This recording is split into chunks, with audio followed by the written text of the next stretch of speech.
বর্তমান খতিব সাহেব হুজুরের কিতাব হযরত মাওলানা আব্দুল মালিক সাহেব হাফিজাহুল্লাহ হযরতের কিতাবের মধ্যে আছে সাহাবায়ে কেরাম এবং তাবিঈন কোথায় কোথায় ইলম চর্চা করতেন। ইয়াবুসুল ইলমা ফি মাজালিসিহিম ওয়া মাসাজিদিহিম ওয়া আসওয়াকিহিম। সাহাবায়ে কেরাম এবং তাবিঈন ইলম চর্চা করতেন ওনাদের যেই কোনো মজলিসে যেখানেই বসতেন সেখানেই কোরআন সুন্নাহর কথা বলতেন। ওয়াফি মাসাজিদিহিম মসজিদে কোরআন সুন্নাহর কথা বলতেন। ওয়াফি আসওয়াকিহিম তারা তাদের বাজারে ব্যবসায় দোকানদারিরত অবস্থায়ও আল্লাহর কথার চর্চা করতেন।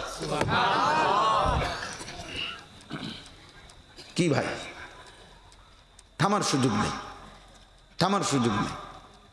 এজন্য ইনশাআল্লাহ প্রত্যেকেই চেষ্টা করবেন, বলেন ইনশাআল্লাহ। অনেক দূর চলে গেছি আমি, আমার কথা লম্বা করে ফেলছি। মূল কথা ছিল সুফিয়ান ইবনে উয়াইনা রাহমাতুল্লাহ আলাইহি বলছেন ইলম পূর্ণ হয় 5 জিনিসের মাধ্যমে। মনে আছে এখান থেকে চলে গেছি। 1 নম্বর হলো আল ইস্তেমা। কিভাবে শোনা? বলেন সবাই বলেন, কিভাবে শোনা? ওই দেখেন মুকসুদ বাবু ওই মাদ্রাসার ছাত্র হে মোবাইলে ছবি উঠাইতেছে, ওই যে পাগড়ি মাথায় বেটা, অপদার্থ কোথাকার বেটা। হায় হায়, কেউ তাকে এটা দিছে, যে তার হাতে এই বাচ্চার হাতে মোবাইলটা দিছে, ও যদি তার বাপ হয় ওই বাপ জালেম, ও যদি তার বড় ভাই হয় ওই বড় ভাই ডাকাত। তো এটা ও নিজ হাতে আপনজনকে ধ্বংস করে দিল, আপনজনকে ধ্বংস করে দিল নিজ হাতে। কারণ এতটুকু বাচ্চা তো মোবাইলে আমি নজর রাখে, আমি সাংঘাতিক ব্যাপার করলাম না, ও বাচ্চা শেষ মাথার আমি দেখছি। এই বিষয়টা কঠিন। 2 নাম্বার হলো আল ফাহমু। দ্বিতীয় নাম্বার হলো বুঝার চেষ্টা করা, বুঝার চেষ্টা করা যে আসলে আমাকে কি বলছে, এই কথাটা আমি বুঝলাম কিনা। এই 2 নাম্বার হলো আল ফাহমু, বুঝা। 3 নাম্বার হলো আল হিফজু, মুখস্থ করা, এই কথাগুলো মুখস্থ করার চেষ্টা করা। 3 নাম্বার হলো আল আমালু, আমলে পরিণত করা। কিসে পরিণত করা? এলেম তখনই এলেম হয় যখন তা আমলে পরিণত হয়, নয়তো সেটা মালুমাত হয়। এই ছোট্ট কথাটা বুঝবেন। অর্থাৎ কোরআন সুন্নাহর এলেম তখনই এলেম হয় যখন তা আমলে পরিণত হয়, আমলে পরিণতের চেষ্টা হয়, আমলে পরিণতের জন্য কোশিশ করে, তো সেটাকে এলেম বলে। আর নাই তো এমনি শুধু জানে, এটারে বলে মালুমাত। এটা শুধু জানা আছে, তার অর্জিত জ্ঞান, এটা এলেম না। যেমন যেমন একদম সহজ উদাহরণ মনে করেন, আজকে 10 বছর যাবত যেই লোকটা কোনোদিন 5 ওয়াক্ত নামাজ পড়ে নাই, মুসলমান, এমন থাকতে পারে না? কথা বলেন না কেন? আপনি তারে জিজ্ঞাসা করে দেখেন যে ভাই নামাজ কয় ওয়াক্ত, সে বলবে কি 12 ওয়াক্ত। কয় ওয়াক্ত? এই তাহলে এই কথাইটা তো জানে, কিন্তু এটা এলেম না। এটা কি না? এলেম না। অথচ সে কি পড়ে না, 5 ওয়াক্ত পড়ে না, কিন্তু ওই তো এটাই বললো যে নামাজ কয় ওয়াক্ত। এটা মালুমাত, এটা তার এমনি জানা আছে, কিন্তু এটা এলেম না।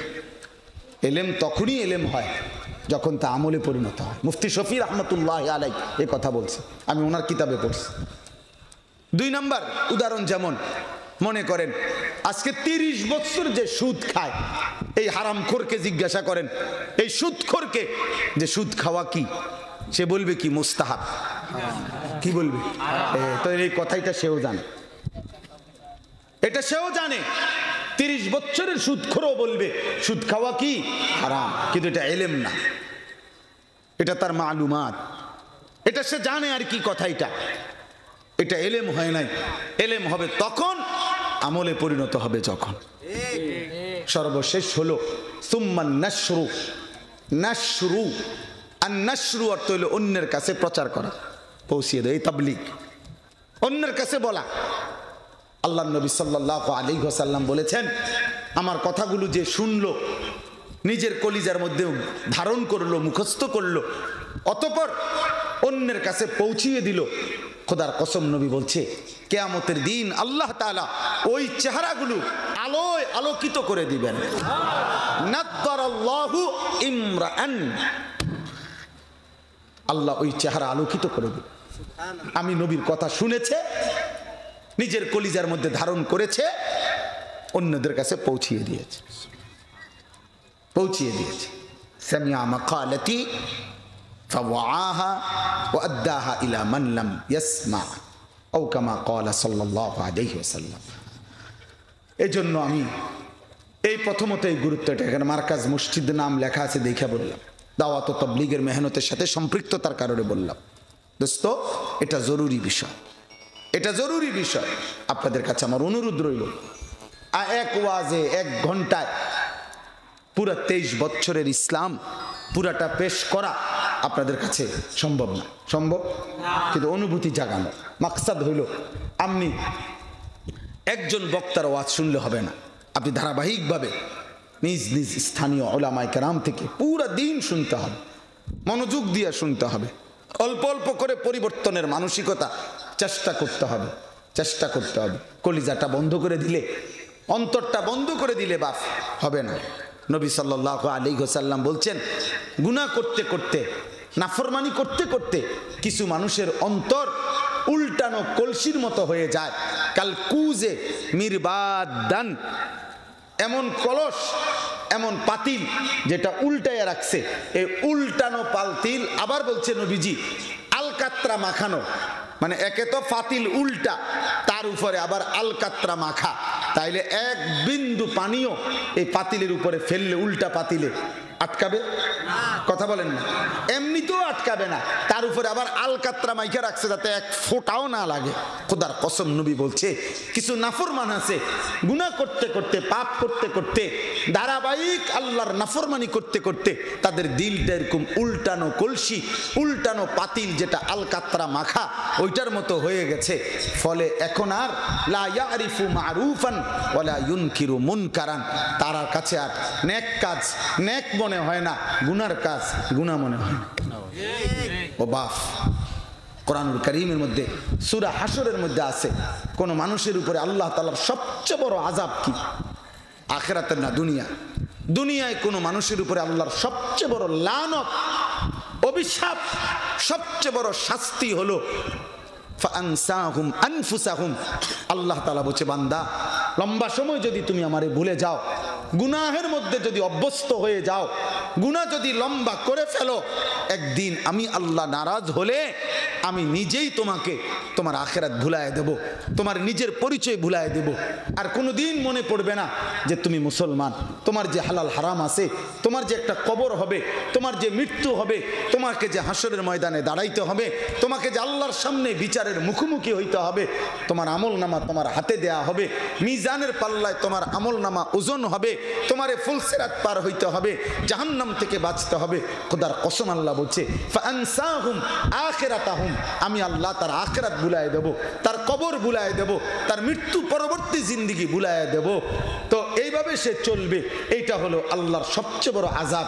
ভাত মাছ চাল ডাল, খাদ্য খাবার, পেশাব পায়খানা, লজ্জাস্থানের চাহিদা পূরণ, ঘুম বাপ, এতটুকু যদি কারো পূরণ হয়, আল্লাহর কসম বাবা, এটা কোনো সফলতা না, এটা কোনো কামিয়াবি না যে আমি ভাত খাই, ঘুম যাই, পেশাব পায়খানা করি আর আমার লজ্জাস্থানের চাহিদা পূরণ হয়। এই বাপ, নওজোয়ান ছেলে তোমাদেরকে বলি, শুধু খানা, শুধু পেশাব পায়খানা, শুধু লজ্জাস্থানের চাহিদা পূরণ আর শুধু ঘুম, এতটুকুর নামই যদি হয় জীবন, এই যুবক, এই জিন্দেগির সাথে কুত্তার জিন্দেগির কোনো পার্থক্য নাই, কোনো তফাৎ নাই, কোনো তফাৎ নাই বেটা। কুত্তাও খায় বেটা, কুত্তাও ঘুমায়, কুত্তাও পেশাব পায়খানা করে, কুত্তারও লজ্জাস্থানের চাহিদা পূরণ হয়, নয়তো কুকুরের বাচ্চা হয় কেমনে?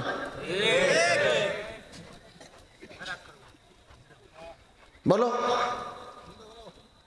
কিভাবে চাহিদা পূরণ হয়? দেখো, জীবন মানে এতটুকুই। এক মুসলমান মানে শুধু ঘুম থেকে উঠে ঘুম যাওয়া পর্যন্ত এই ভাত মাছ চাল ডাল। বয়স্ক বাবা আপনাদেরকেও বলি, শুধু শুধু হিসাব দেয়, হুজুর ঘর করছি, দোয়া করবেন, এখান দিয়ে 10 শতক জমি নিছি, দোয়া করবেন, আগামী রবিবারে হুজুর ছাদ ডালাই, দোয়া করবেন, ছেলেটা হুজুর অনেক কষ্ট কইরা আপনার ছেলেটাকে বিদেশ পাঠাইতেছি, দোয়া করবেন। কি এর অনেক কষ্ট করে পাঠাইতেছেন, 12 লাখ টাকা নিছেন, 6 লাখ টাকা জমি বেচা, 3 লাখ টাকা সুদে, 3 লাখ টাকা কিস্তিতে। সুদের টাকা বুঝি আল্লাহর রহমতে নিছেন, কিস্তির টাকা আল্লাহর রহমতে নিছেন। তাইলে কিসের দোয়া করতো? কিস্তির উপরে দোয়া, সুদের টাকার উপরে দোয়া। তো কি দোয়া করতো হুজুরে? কিসের দোয়া এটা? হারামের উপরে দোয়া করলে তো ইমান থাকে না। হারামের উপরে দোয়া করা যায়? বলেন বলেন। আহা মুসলমান, আখিরাত কোথায়? এই বাপ, আখিরাত কোথায়? আখিরাত কোথায়? হযরতে নূহ আলাইহিস সালাম 950 বছর পরেও যখন ওনার নৌকাটা ছেড়ে দিবে, তুফান শুরু হয়ে গেছে, ওয়াফারাত তান্নুর, চুলার ভিতর থেকে পানি উঠে গেছে। নূহ আলাইহিস সালাম বুঝছে তুফান উঠে শুরু হয়ে গেছে। তখনও নূহ আলাইহিস সালাম ওনার ছেলে কেনান, কাফের ছেলেটাকে হাত ধরে টানছে, বাপ ইয়া বুনাইয়ার কাম্মা আনা, আমার সন্তান আয় না বাপ, ঈমান এনে আমার নৌকায় চলে আয় বাবা, হয়তো তুমি এই তুফানে ডুবে যাবা। ছেলেটা বলছে না বাবা, আমি যাব না, ঈমান আনবো না। সাআবি ইলা জাবালিন ইয়াসিমুনি মিনাল মা, আমি ওই পাহাড়ে আশ্রয় নেব, ওই পাহাড়ই আমারে তোমার ক্ষুধার পানি থেকে বাঁচিয়ে দেবে। এত উঁচা পাহাড়ে পানি উঠবে না। নাউজুবিল্লাহ। দেখেন নূহ আলাইহিস সালাম হতাশ হয় নাই, উনি আবার বলছে লা আসিমাল ইয়াউমা মিন আমরিল্লাহ, আব্বা আজকে এই তুফান থেকে কেউ বাঁচাবে না রে বাপ, কেউ না, পারবি না রে বাপ। এরপরে তুফান চলে আসছে, নূহ আলাইহিস সালাম হাত ধরে রাখছে। তাফসীরের মধ্যে লিখছে বাবা নূহ নবী উনি টানতেছেন ঈমানের দিকে, সন্তান কেনান সে টানতেছে কুফরের দিকে, সে ছিঁড়ে যাচ্ছে হাত। এই টানাটানির মধ্যে আল্লাহ কোরআনে বলছে ওয়াহালা বাইনাহুমাল মাউজ, একটা ঢেউ আইসা বাপ আর পুত্রে একটা ধাক্কা দিছে, বাবা আর পুত্র জীবনের তরে আলাদা হয়ে গেছে, হাত থেকে ছুটে গেছে। ফাকানা মিনাল মুগরাকিন, কেনান তখন ডুবা শুরু করছে। কোরআনুল কারীমের সূরা হুদের মধ্যে আছে নূহ আলাইহিস সালাম আবারও এবার আর ছেলেরে ধরতে পারতেছে না, এবার 2 হাত আসমানের দিকে তুলছে, আবার বলছে ইন্না ইবনি মিন আহলি, এই মাওলা, ওই ডুবে যায় যে ওই আমার ছেলে মাওলা, ও আমার পরিবার। আর সাহস করতেছিল না নূহ নবী, এত বেশি বলার সাহস হচ্ছিল না যে আল্লাহ মাফ করে দেন, কেমনে কইব ও না কাফের, কিন্তু এর দূর কইতে আছে মনের আবে, আল্লাহ দেখেন না ও আমার ছেলে মাওলা। ওয়া আনতা আহকামুল হাকিমিন ওয়া ইন্না ওয়াদাকাল হক, আপনার ওয়াদা সত্য মাওলা, আপনি উত্তম ফয়সালাকারী। এই তখন আল্লাহ তাআলা কোরআনের আয়াত নাজিল করে বলছে ইয়া নূহ ইন্নাহু লাইসা মিন আহলিক, হে নবী নূহ সাবধান, হাত নামাও, এটা তোমার সন্তান না। ইন্নাহু আমালুন গায়রু সালিহ, এটা বেআমল সন্তান, নাফরমান পাপী মুমিনের সন্তান হইতে পারে না।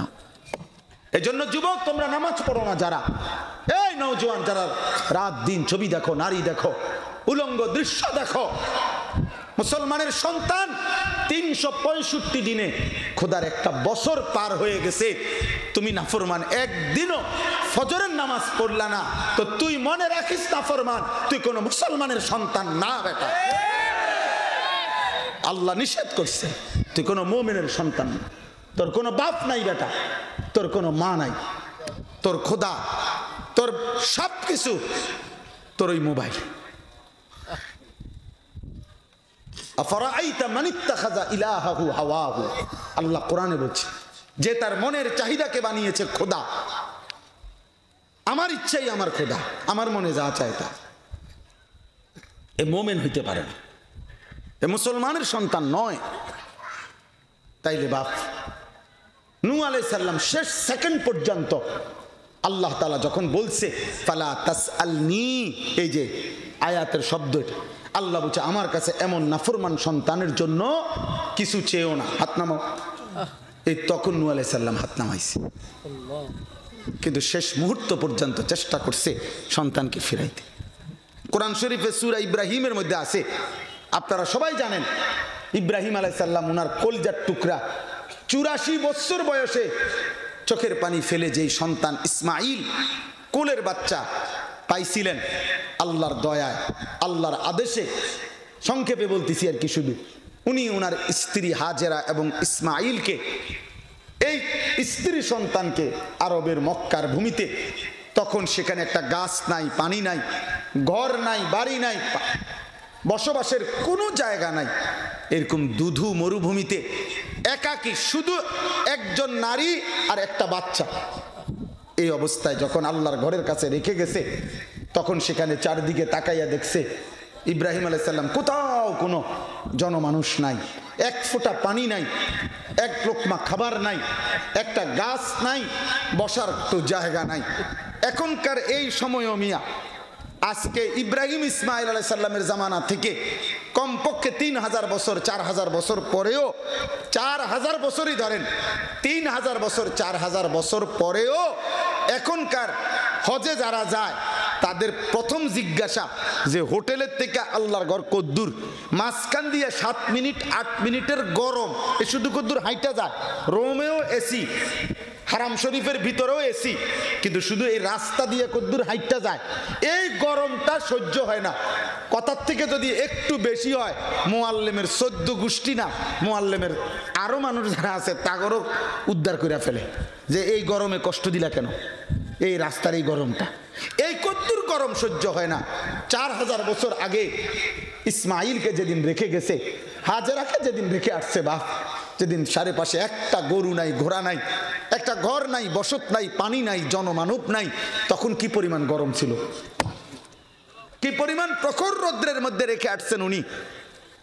কোরআন শরীফে আছে ওই অবস্থায় হযরত ইব্রাহিম আলাইহিস সালাম স্ত্রী এবং ছেলেকে রেখে একটু আড়ালে গিয়া, চোখের আড়ালে গিয়ে হযরত ইব্রাহিম আলাইহিস সালাম তখন আল্লাহর কাছে দোয়া করছে। কোরআন শরীফের আয়াত সূরা ইব্রাহিমে আছে, উনি আল্লাহর কাছে তখন হাত তুলছে যখন দেখছে আর স্ত্রী সন্তানকে দেখা যায় না। বাপ, গল্প বলা আমার জন্য সহজ, আপনাদের জন্য গল্প শোনা খুব সহজ, কিন্তু ওই কল্পনাটা করেন যে এক বাপ 84 বছর চোখের পানি ফেলে তার একটা সন্তান পাইছিল, পরে এমন জায়গায় রেখে আসছে, পরবর্তী 1 ঘন্টা পরে বাঁচার কোনো উপকরণ বাহ্যিক কিছুই এখানে নাই, এরকম জায়গায় রাইখা চলে যাচ্ছে একজন বাবা, তার কলজাটার মধ্যে তখন কি অবস্থা বলেন না কেন? এই সময়ে আপনি জিজ্ঞাসা করেন, এখানে সব উলামায়ে কেরাম বসা আছে, এ ছেলেরা, বাপ তোমাদেরকেও বলি, বাবা আপনাদেরকেও বলি, ইব্রাহিম আলাইহিস সালাম হাত তুলছে, আল্লাহর কাছে দোয়া করছে, কি চাইছে দোয়ার মধ্যে?